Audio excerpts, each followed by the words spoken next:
장 3절로 7절 말씀을 통해서 위로 공동체라는 제목으로 하나님 말씀 증거하겠습니다. 공동체 시리즈 세 번째 시간입니다. 구약 성경학자인 브루스 워키 교수님이 계시는데, 이분이 젊은 날에 자기의 있었던 일을 글로 쓴 내용이 있습니다. 자기가 젊은 날에 자기 어린 딸과 더불어서 그 공원을 산책하고 있을 때에 그 산책하는 공원에서 마침 한 그 고치에서 벗어나는 나오는 나비를 발견했다고 합니다. 근데 나비가 한쪽 날개가 나오고, 그렇게 나비 나오는 걸 보면서 어린 딸이 너무 흥미롭고 깜짝 놀라면서, 야, 아버지, 나비가 나와요. 그런데 이 나비가 한쪽 날개가 나왔는데 지금 다른 쪽 한쪽 날개가 나와야 되는데 너무 힘들어하네요. 아빠, 우리가 이 나비를 좀 도와주죠. 근데 아무 생각 없이 그 나비를 좀 도와주기 위해서 꼬치를 딱 건드리는데, 그 꼬치가 아주 작은 알갱이가 되어서 그 자리에서 팍 부서져 버리고, 그리고 나서는 그 나비도 그 자리에서 죽어버렸다 하는 것입니다. 그러고 나서 깨달은 거예요. 이 브루스 워키 교수가 생명이 존재하기 위해서는 고난은 반드시 필요하구나 하는 것을 깨달았다는 것입니다. 우리 인생을 살면서 고난이라고 하는 문제에 우리가 직면할 수 있는데, 이 고난은 우리의 인생을 살아가는 데 있어서, 생명을 존재하게 하는 데 있어서 반드시 필요한 요소라는 것입니다. 성경은 이와 같이 말합니다. 전도서 7장 14절에 보니까, 형통한 날에는 기뻐하고 곤고한 날에는 되돌아보아라. 이 두 가지를 하나님이 병행하게 하사 사람이 그의 장래를 능히 헤아려 알지 못하게 하셨느니라. 그러니까 형통한 날, 공고한 날, 좋은 날, 나쁜 날, 이 날을 병행하게 하셨다 하는 것입니다. 그 인생은 고난이라고 하는 한 요소를 누구든지 다 자기의 삶의 요소로 갖고 있다 하는 것입니다. 더 놀라운 사실은요, 창세기 8장 20절로 22절에 보면 최초에 하나님이 천지를 만드시고 난 다음에 아담과 하와를 지으시고, 그리고 나서 그 후대가 이어지게 되죠. 그러다가 노아 시대가 왔을 때 사람들이 다 죄악을 범합니다. 하나님이 진노하셔서 땅을 물로서 심판하십니다. 40일 동안 비가 오고 온 땅이 물로서 심판을 받게 되죠. 그러고 나서 그 심판 가운데 노아 한 가족을 하나님이 건져냈어요. 건져내고 난 다음에 그 노아가 나와서 하나님 앞에 제단을 쌓고 예배를 드립니다. 그때 하나님께서, 내가 이 땅을 다시는 저주하지 않겠다, 이 인간들 때문에 그 다른 자연 만물들을 내가 죽이지 않겠다, 하나님이 결심하십니다. 그러면서 이렇게 말씀하시는 거예요. 그 예배를 하나님이 기쁘게 흠양하시고 난 다음에 하시는 말씀이 창세기 8장 20절로 22절에, 노아가 여호와께 제단을 쌓고 모든 정결한 짐승과 모든 정결한 새 중에서 제물을 취하여 번제로 제단에 드렸더니, 여호와께서 그 향기를 받으시고 그 중심에 이르시되, 내가 다시는 사람으로 말미암아 땅을 저주하지 아니하리니 이는 사람의 마음이 계획하는 바가 어려서부터 악함이라. 내가 전에 행한 것 같이 모든 생물을 다시 멸하지 아니하리니 땅이 있을 동안에는 심음과 거둠과 추위와 더위와 여름과 겨울과 낮과 밤이 쉬지 아니하리라. 자, 하나님 뭐라고 말합니까? 내가 이 땅을 저주하지 않겠다. 그러면서 땅이 있는 동안에 심음과 거둠, 여름과 겨울, 낮과 밤이 항상 있을 것이다. 우리 인생에도요, 여름이 있을 때가 있지만 겨울이 있을 수도 있어요. 낮이 있을 수도 있지만 어두운 밤이 있을 수도 있습니다. 근데 뭐라고 말해요? 이걸 성경은 인생을 사는 동안, 땅에 있는 동안 계속되는 하나의 현상, 요소일 뿐이다. 내가 이 땅을 저주하지 않겠다. 고난은 하나님의 저주가 아닙니다. 많은 사람들은 고난의 문제 앞에 직면하면서, 이 저주가 어디서부터 왔을까? 이 문제가 왜 생겼을까? 참 염려하고 걱정합니다. 그러면서 과연 내가 무슨 잘못을 저질렀을까? 하나님 앞에 회개하죠. 그리고 나서 이거 하라 저거 하라 열심히 뛰어다닙니다. 그래서 문제가 해결되면 다행이지만 해결 안 될 때가 훨씬 더 많습니다. 그럴 때 과연 뭐가 문제일까? 신앙이 흔들리기도 하고 힘들어지기도 합니다. 근데 정확하게 성경은 뭐라고 말합니까? 하나님이 이 땅을 저주하지 않겠다. 인생에 대한 하나의 요소로 땅에 있는 동안에는 여름과 겨울, 밤과 낮 항상 있다 하는 것입니다. 고난은 인생의 하나의 요소이다라는 것입니다. 자, 이와 같은 인생의 요소이기 때문에 예수 믿는다는 이유로 고난이 없어지지 않습니다. 아니, 더 말하면은 예수 믿기 때문에 받지 않아도 될 고난을 더 받을 수 있습니다. 성경은 이와 같이 말합니다. 디모데후서 3장 12절에 무릇 그리스도 예수 안에서 경건하게 살고자 하는 자는 박해를 받으리라. 그러니까 예수 믿기 때문에 그 고난 위에 박해라고 하는 고난까지 더 겸할 수 있다 하는 것입니다. 그런데요, 이와 같은 고난이 우리에게 항상 있고 예수 믿기 때문에 더 심한 고난을 받을 수도 있지만 예수 믿기 때문에 그 고난 속에서 꼭 한 가지가 더 있다는 거예요. 그건 뭡니까? 하나님의 위로가 있다 하는 것입니다. 오늘 그것이 고린도후서 1장 3절로 7절에서 주는 교훈입니다. 고난 속에 예수 믿는 사람들에게는 하나님이 주시는 위로가 있다 하는 것입니다. 오늘 이 말씀을 통해서 우리가 세 가지로 좀 나누어서 말씀의 은혜를 좀 나누기 원합니다. 제일 처음에 왜 고난이 우리 인생에 찾아올까 하는 것입니다. 우리가 생각할 때 고난 좀 없었으면 좋겠다는 거죠. 좀 슬픈 일, 눈물 흘릴 일, 병들 일, 고난받을 일, 뭐 여러 가지 사건 문제, 사업을 했으면 뭐 망하고 무너지는 일은 없었으면 좋겠다. 내가 꿈꾸고 생각하는 모든 것들이 정말 잘 확실하게 성공적으로 승승장구하는 인생이었으면 좋겠다. 왜 내게 이런 고난이 찾아올까? 왜 인생의 요소에 이런 고난이 꼭 포함되어야 될까? 날 사랑하신다며, 예수 그리스도를 죽일 만큼 나를 사랑하신다며 왜 하나님은 고난을 내게 허락하실까? 고난 없었으면 너무 좋겠는데, 차라리 하나님의 위로가 없어도 고난만 없으면 위로도 필요 없고 다 좋지 않을까? 얼마나 내 신앙생활, 내 가정이 승승장구하는 가운데서 행복할까? 이런 생각들을 다 할 것입니다. 사업장을 차려놓으면 잘 되고 또 결혼하면 행복하고 다 모든 일이 좀 잘 됐으면 좋은데 왜 고난이라고 하는 것이 내 인생의 요소로 들어와야만 될까 하는 의구심을 갖습니다. 아마도 이 고난의 문제에 대해서는 다 알 수는 없을 것입니다. 그래서 믿음의 선진들은 이 고난은 일종의 신비다라고 말을 했습니다. 그러나 우리가 성경을 통해서 고난의 이유 몇 가지를 살펴볼 수는 있습니다. 성경에 나와 있는 고난의 이유, 크게 네 가지가 있는데요. 첫 번째, 고난이 왜 있을까?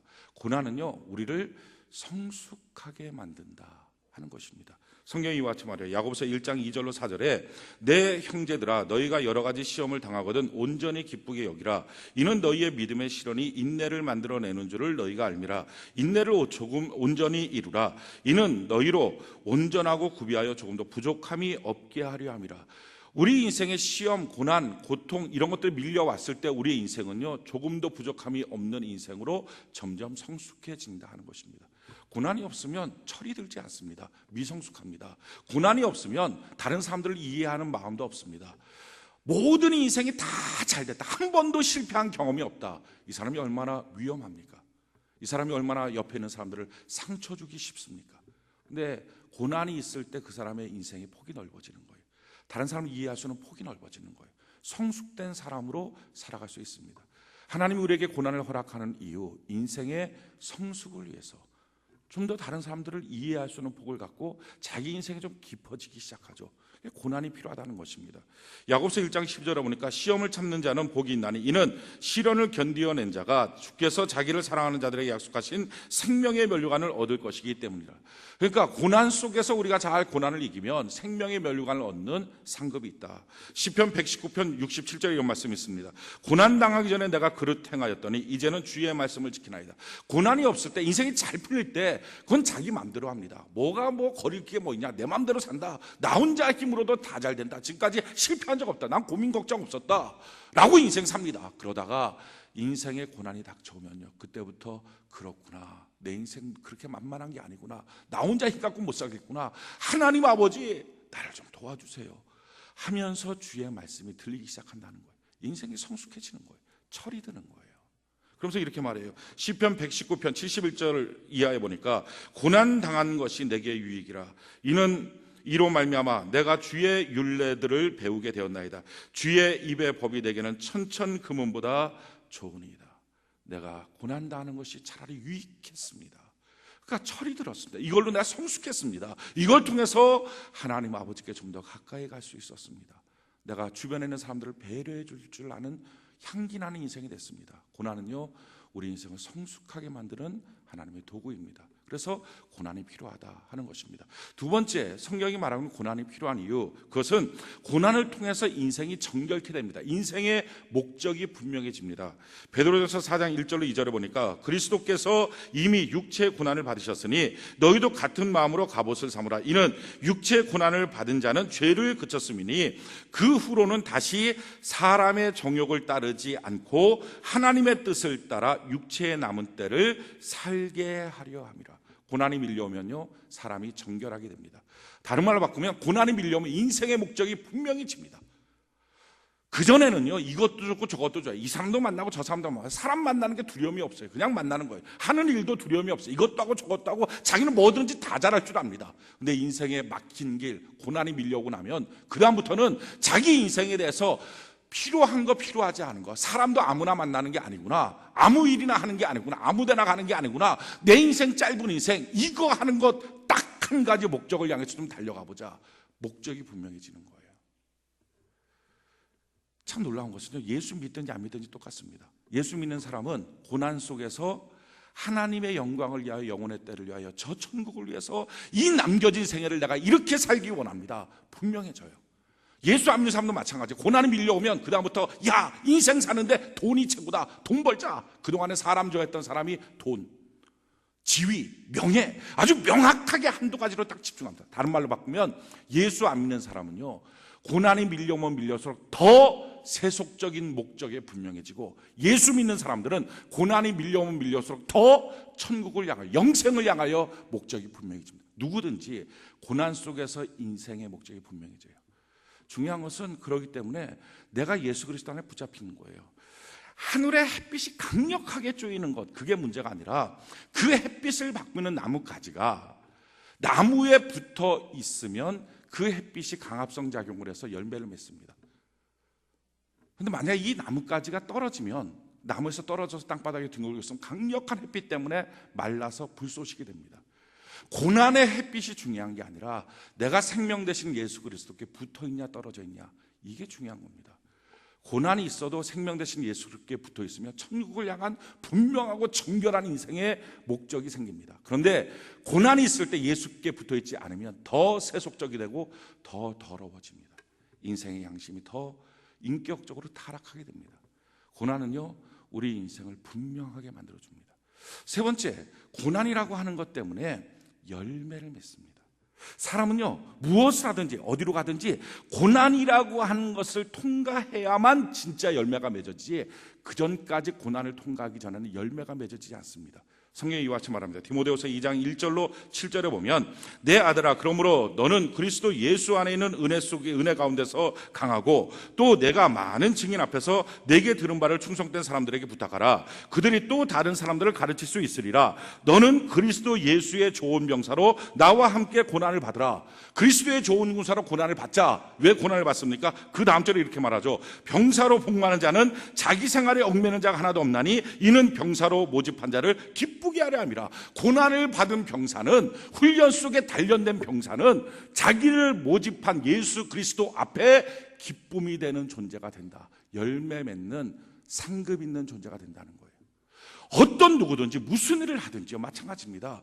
고난이라고 하는 걸 통해서 열매가 맺어져요. 가정은요, 고난을 통해서 화목이라는 열매가 맺어집니다. 사업장은 고난이라고 하는 걸 통해서 번성이 맺어집니다. 자녀들도 고난의 과정을 통해서 진짜 멋진 축복의 명문 가문을 이루어갈 수 있습니다.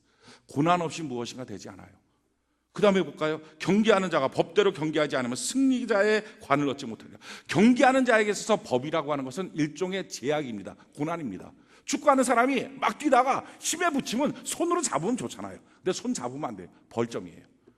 벌칙이라고요. 그러니까 경기할 때 어떤 규칙이 있다는 것은 자기 마음대로 못하게 하는 것입니다. 난 이만큼 돈 벌고 싶어. 근데 그만큼 못 버는 거죠. 난 이렇게 건강하고 싶어. 그만큼 건강하지 못하는 거예요. 난 사업하면 이런 일 저런 일 다 잘하고 싶어. 그만큼이 안 되는 거예요.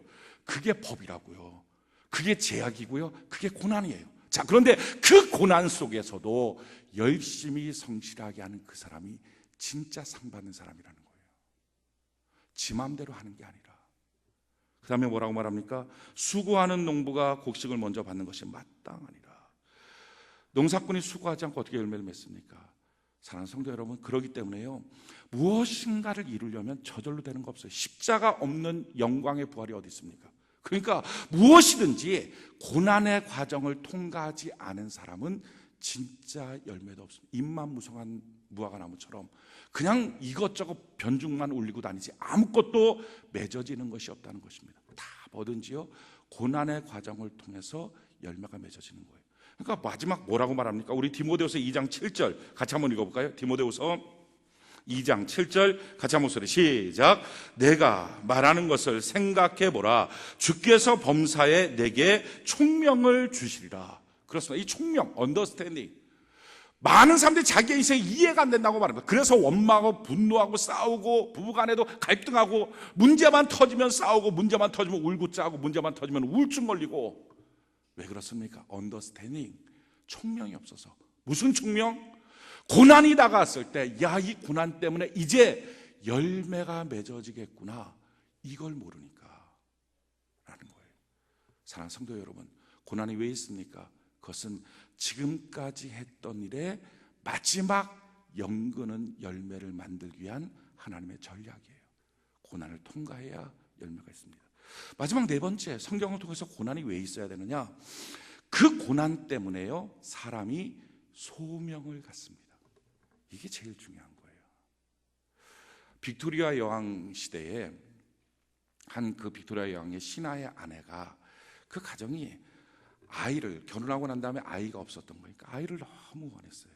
나이가 들어갔는데 아이가 없어요. 그러니까 아이를 너무 원했는데 마침 아이 임신한 거예요. 국가적인 경사처럼 막 다들 좋아했어요. 임신해서 막 아이를 낳을 때가 됐는데 아이 낳기 바로 직전에 그 아이를 잘못해서 유산을 했어요.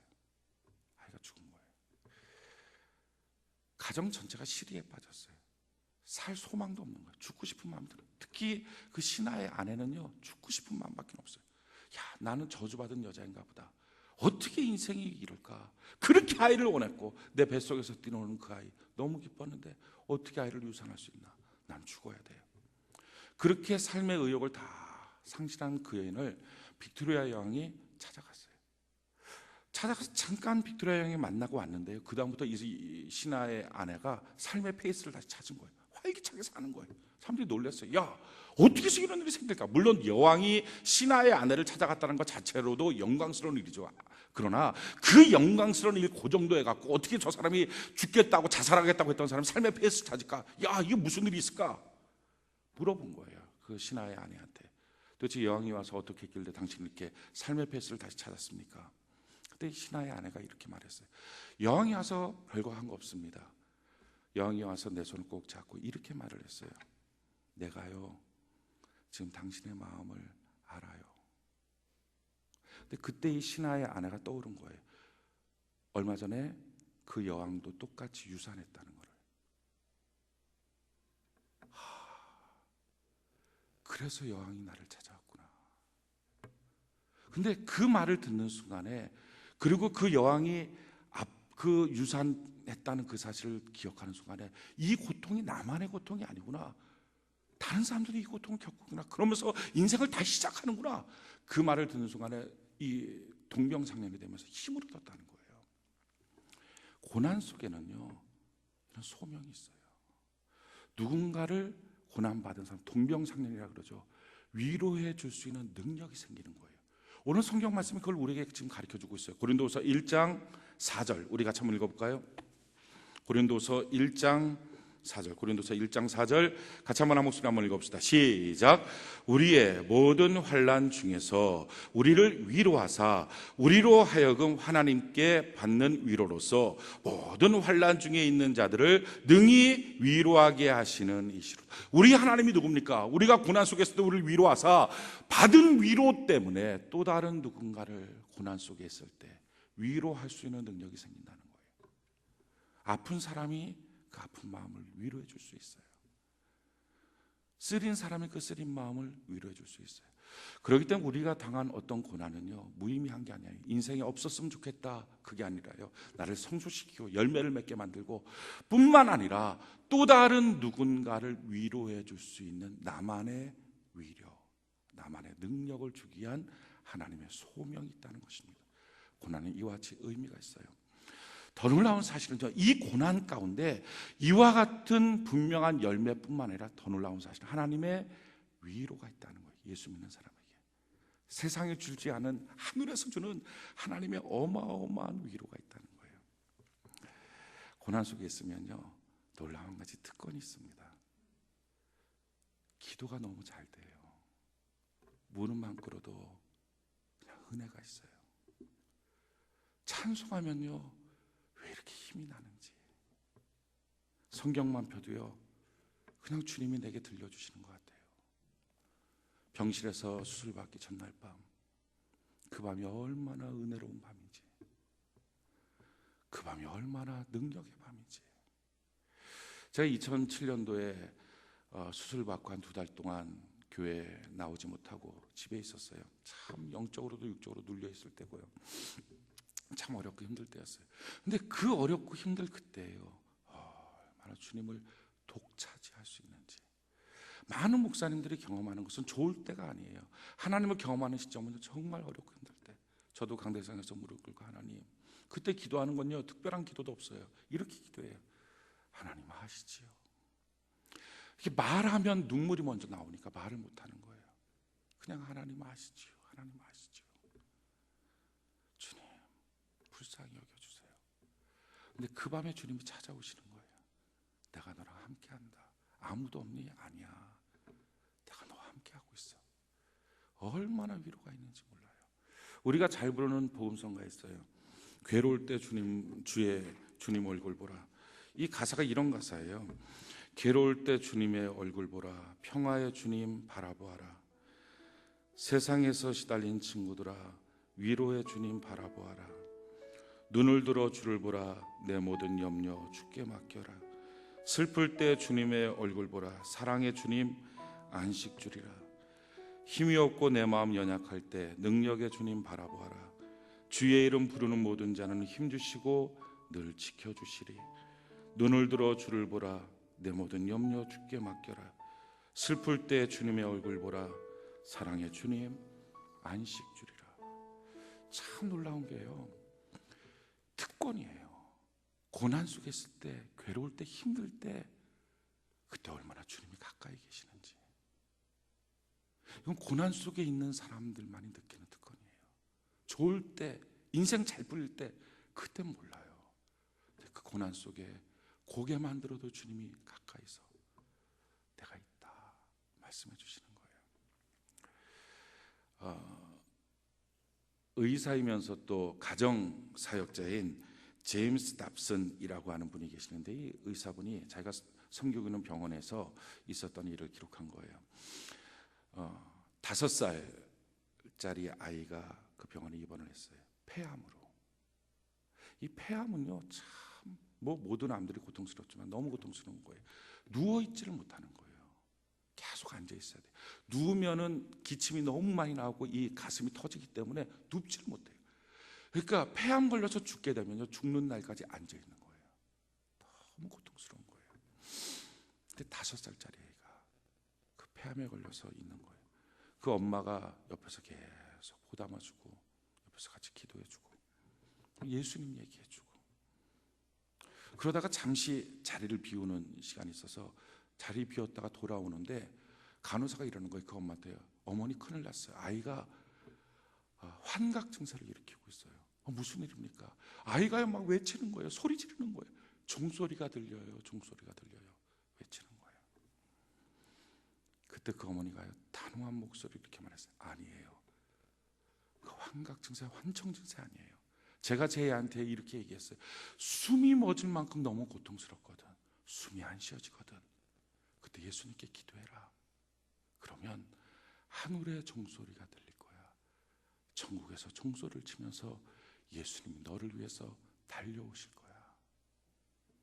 그 아이는 지금 하늘의 종소리를 듣고 있어요. 그리고 병실로 뛰어들어갔어요. 뛰어들었더니 아이가 외치는 거예요. 엄마, 엄마, 종소리가 들려. 그래, 나도 그 종소리가 들린다. 그 아이를 끌어안고 하늘의 종소리를 들으면서 그 어두운 밤을 넘어선 거예요.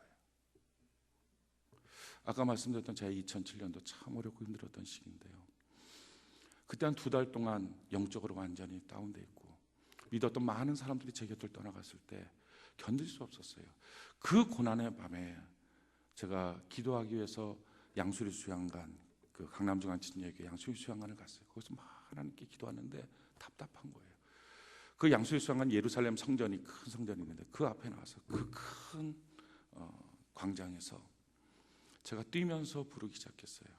아버지, 아버지, 주여, 주여, 날 좀 봐주세요. 날 좀 봐주세요. 그 기도밖에 안 했어요. 주여, 날 좀 봐주세요. 2시간 정도를 그렇게 불렀던 것 같아요. 많은 사람들이 제 앞에 오고 가고, 근데 부끄럽지도 않았어요. 왜냐하면 그들의 시선이 중요한 게 아니었어요. 저는 사생결단이에요. 난 지금 주님이 필요한 거였어요. 근데 그렇게 부르고 있을 때 2시간 넘었을 때요, 저 멀리서 세상 소리가 아니었어요. 하늘의 소리가 들리는 거예요. 뚜벅 뚜벅 뚜벅. 난생 처음 주님의 발자국 소리를 들었어요. 그게 힘이었어요. 그게 능력이었어요.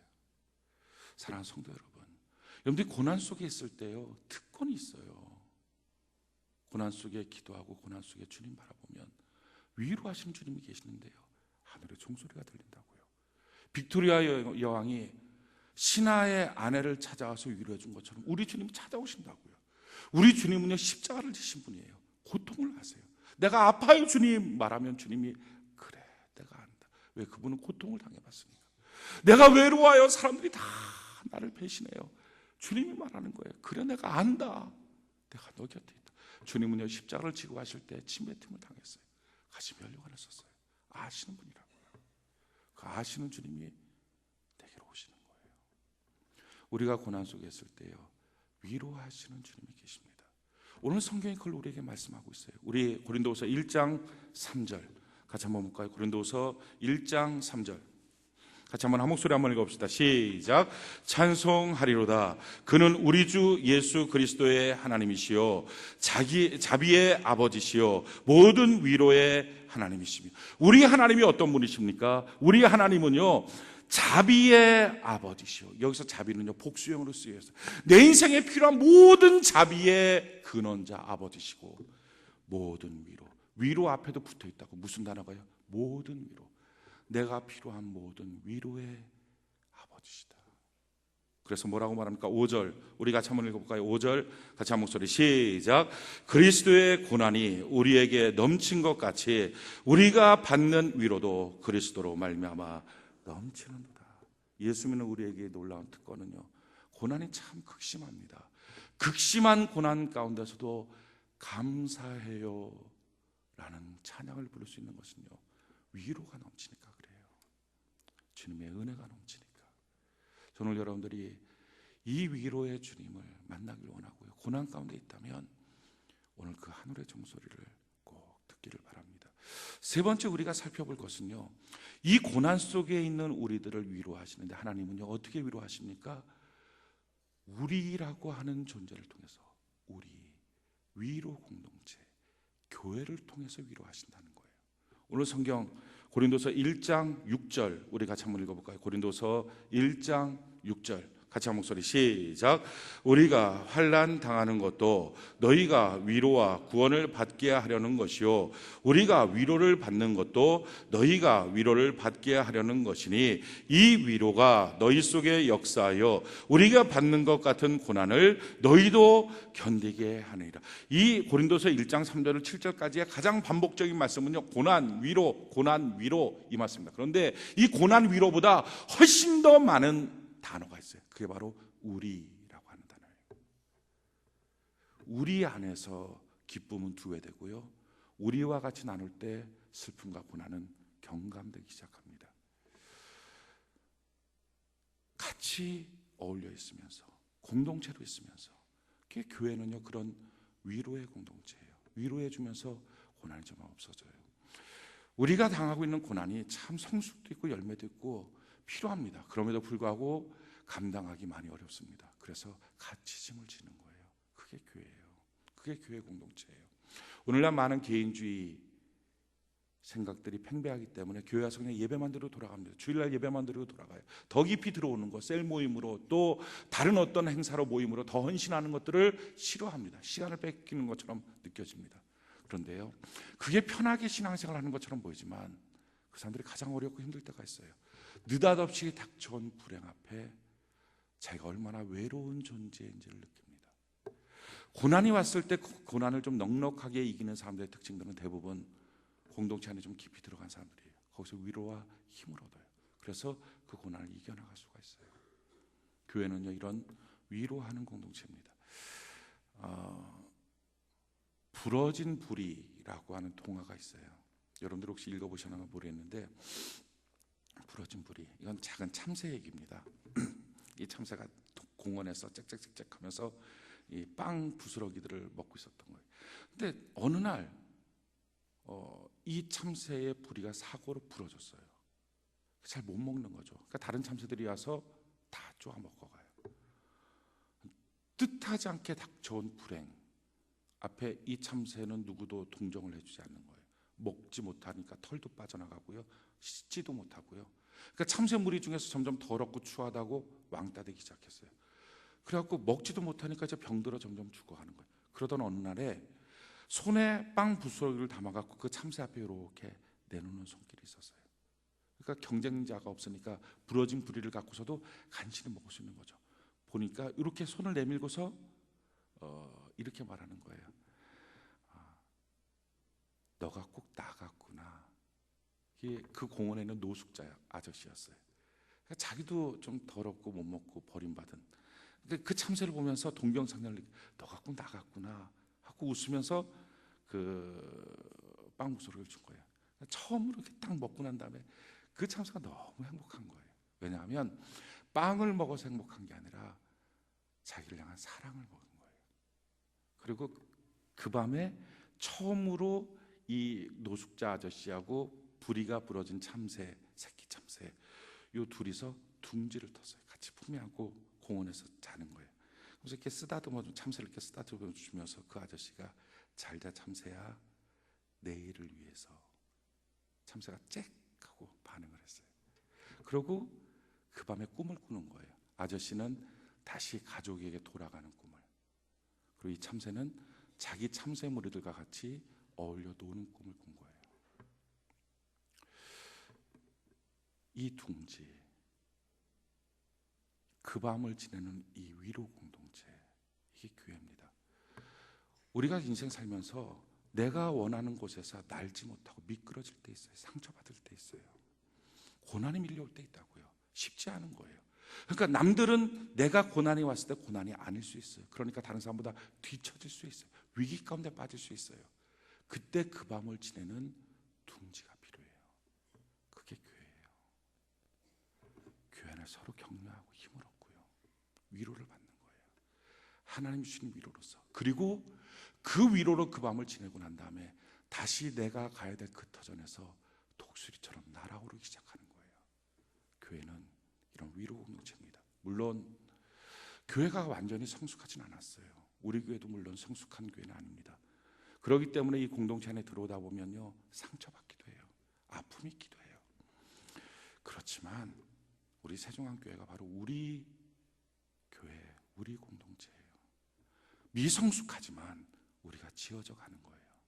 그래서 위로가 되도록, 그 밤을 지내는 둥지가 되도록, 인생이 누구든지 미끄러질 때마다 와서 그 밤을 지낼 수 있도록, 그리고 자기의 가정 안에서, 자기의 회사 안에서, 사회 속에서, 학교에서 다시 독수리처럼 날아오르도록 할 수 있는 둥지와 같은 교회, 그 성경이 말하는 교회입니다.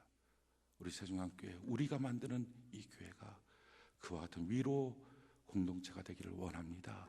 그래서 이번 한 주간 우리가 말씀 요절이 있어요. 이 말씀 우리가 다 좀 가슴속에 새기고 이 말씀을 갖고서 좀 한 주간 우리가 잘 승리하며 살았으면 좋겠어요. 멋진 공동체로 더 헌신하며 살았으면 좋겠어요.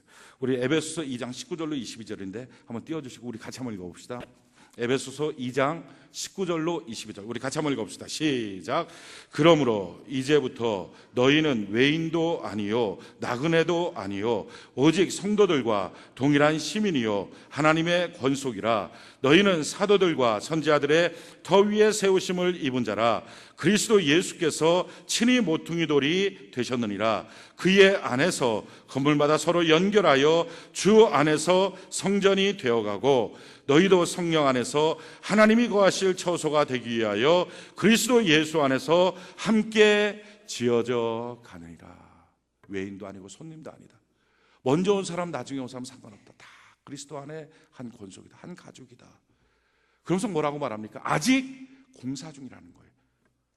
예수 안에서 함께 지어져 가고 있다. 공사 중이니까 먼지도 나요. 공사 중이니까 아직 지저분한 것들이 보여요. 서로 공동체로 모이다. 예배만 잠깐 뒤로 돌아가면 모르지만 점점 깊이하면 깊이할수록 그의 단점도 그의 부족함도 드러나요. 그래서 그것 때문에 상처받을 수도 있습니다. 그런데요, 그런 과정 속에서 성령이 거하시도록 같이 헌신하고 지어져 가는 거예요. 우리 위로 공동체니까.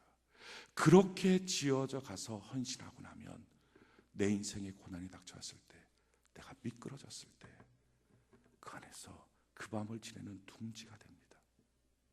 사랑하는 성도 여러분, 여러분들 가운데 지금 위로가 필요하신 분들이 있을 수 있어요. 고난 속에 있는 분들이 있을 수 있어요. 오늘 우리가 주 앞에 기도할 때 저는 여러분들이 하나님의 위로를 받았으면 좋겠어요. 또 한 가지, 고난 속에 없는 분들은요, 결단하고 헌신했으면 좋겠어요. 그건 자기 인생을 향한 최고의 투자입니다. 누구든지 하나님은 말씀했어요. 저주가 아니다. 고난은 누구든지 반드시 있다. 어떤 일을 하든지 열매 맺기 전에는 반드시 고난이 있다. 근데 그 고난이 만만하지 않아요. 그 밤을 넘어갈 위로 공동체의 둥지를 우리가 만드는 거예요. 우리가 서로 간에 상처받아도 만들어가기로 헌신하고 더 공동체 안에서 더 결단하는 은혜가 있기를 예수님 이름으로 축원해 드립니다.